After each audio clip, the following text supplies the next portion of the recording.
The Israeli military has accused Hamas of violating the ceasefire agreement in Gaza after one of 4 bodies returned on Thursday could not be identified. It said Shiri Bibas was not among the remains handed over to the Red Cross on Thursday. The military said the body Hamas claimed was hers does not belong to any of the hostages still held in Gaza. Israel confirmed that the children's bodies released are those of Bibas's 2 sons, Ariel and Kfir. Also released were the remains of hostage Oded Lifshitz. The UN Secretary General condemned Hamas for parading the coffins before their remains were handed back to Israel. Our senior international correspondent, Fani Fachar, joins us now from Jerusalem. Fani, this must be a very difficult time for the Bibas family and all those in Israel who identify with them. How are they coping with these latest developments?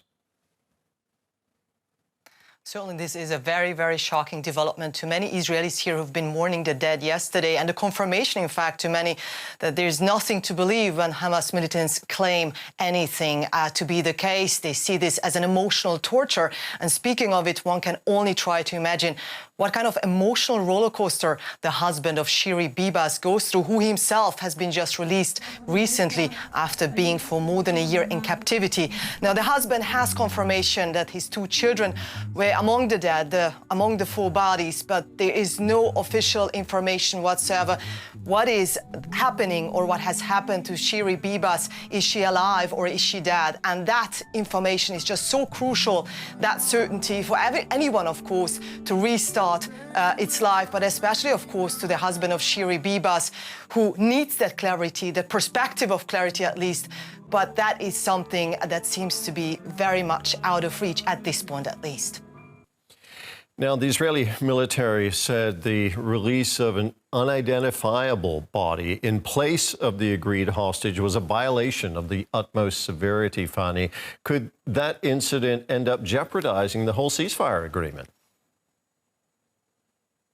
That's a really good question, because looking at this moment where we are right now within the first phase of the ceasefire, looking at the perspective that, in fact, tomorrow 6 hostages are supposed to return home alive to Israel, puts a lot of questions around it, whether that's going to be the case. Also, just listening to the statements of Prime Minister Netanyahu saying that he's vowing revenge, basically, for the Hamas militants, in his eyes, breaching the agreement, violating the ceasefire agreement, and he says that Hamas militants are going to, quote, pay the full price, end of quote.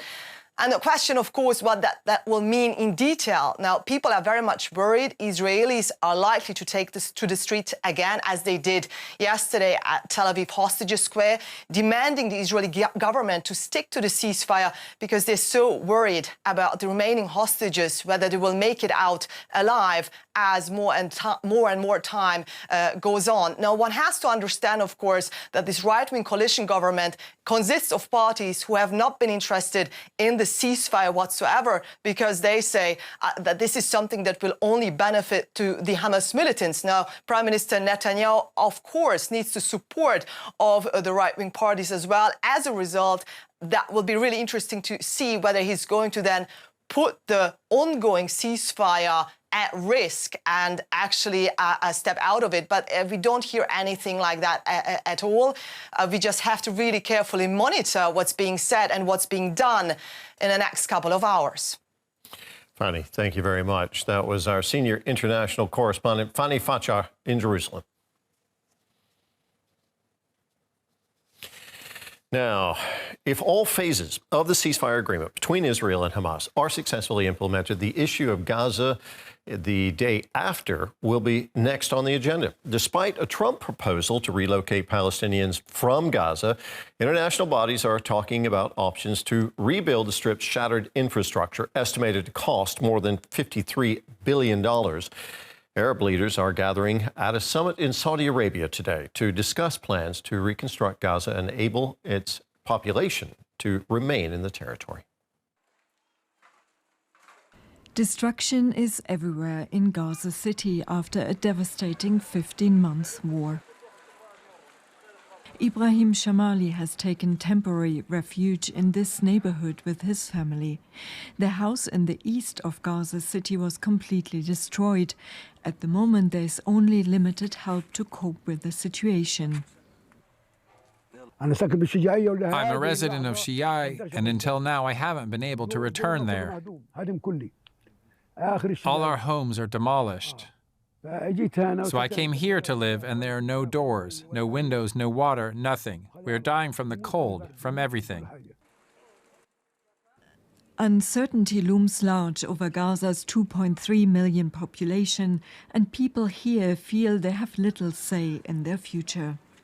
US President Donald Trump is pushing to, quote, relocate Gazans to Jordan, Egypt and other countries. His controversial plan has been welcomed by the Israeli government and criticized by human rights experts and the UN, who say the move would amount to ethnic cleansing. To counter Trump's plan and enable Palestinians to stay in their territory, Egypt, Saudi Arabia, Jordan and other Arab countries are holding a summit on the future of Gaza and are working out details regarding its reconstruction.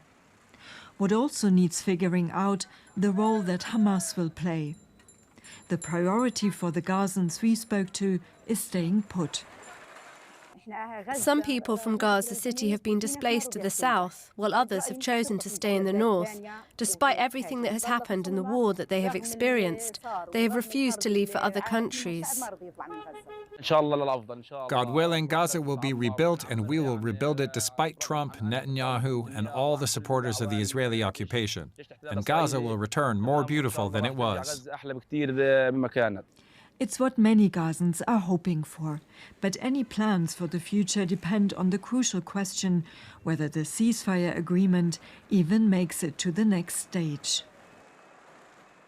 Well, for more, I'm joined now by journalist Karim Al-Gouari in Cairo. Karim, one topic that can't really be ignored at that summit today will be Donald Trump's proposal for a U.S. takeover of Gaza and the displacement of Gaza's people. What are the main talking points on that? Well, this proposal of Trump to create some kind of Riviera of the Middle East in the Gaza Strip, but without Palestinians, is outright rejected by the Arab countries who don't want to be part of another Palestinian displacement scheme. So what is discussed now is a new Egyptian proposal, an Egyptian proposal of reconstruction of the Gaza Strip between 3 and 5 years, and with the difference of Trump's proposal, with the Palestinians being present in the Gaza Strip. Supposed to be this proposal has 3 phases in the reconstruction. The first one would be the first at least 6 months to remove the rubble, to set up mobile homes and vital infrastructure in so-called safe zones. Already on the Egyptian side, we have 60,000 mobile homes waiting to come in, waiting for the Israeli approval to come in. This is housing units similar to, for example, containers, what was used, for example, after the earthquake in Turkey. Then in the second phase, the idea is to rebuild really the infrastructure and to hold some kind of international conference on how to rebuild the Gaza Strip and how the whole thing is financed mainly by the Gulf states and by Europe. And the third phase would be then rebuilding hospitals, schools, and homes of people. Crucial here is, of course, who is administering the Gaza Strip in this time of reconstruction. The Egyptian proposal is to create some kind of committee out of Palestinian technocrats that should be put into place by the Palestinian authorities in the West Bank via decree, but then there should be the Palestinian Authority in the West Bank should have no say over its work. The whole idea is to leave out Hamas and other Palestinian factions from the reconstruction phase and from the administration of Gaza. And yet the reality on the ground right now, Karim, is that Hamas is still entrenched in Gaza. They seem to still be in control there despite everything. Yeah, it's difficult to see a Gaza Strip without Hamas. I mean, you need to understand, for people, Hamas has 2 phases. One is Hamas as rulers. And there, Hamas always faced massive criticism. Many people, also in the Gaza Strip, hate Hamas as rulers. The second phase of Hamas is what the Palestinians call a resistance group.